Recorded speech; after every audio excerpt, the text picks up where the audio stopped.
قوم لوط ایک ایسے گناہ کی مرتکب تھی جو ان سے پہلے دنیا میں کسی نے نہ کیا تھا۔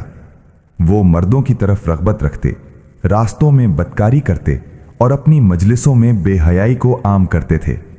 تب اللہ تعالیٰ نے حضرت لوط علیہ السلام کو ان کی طرف نبی بنا کر بھیجا۔ انہوں نے کہا، اللہ سے ڈرو اور پاکیزگی اختیار کرو، لیکن قوم نے نہ مانا۔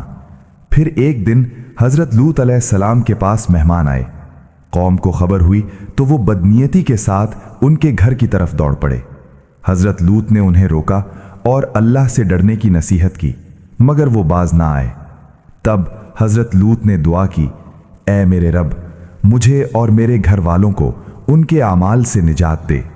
بالآخر اللہ کا فیصلہ آ پہنچا، بستی کو الٹ دیا گیا اور ان پر پکی مٹی کے پتھر برسائے گئے، اور یوں وہ قوم جو حدیں توڑ چکی تھی صفحہ ہستی سے مٹا دی گئی۔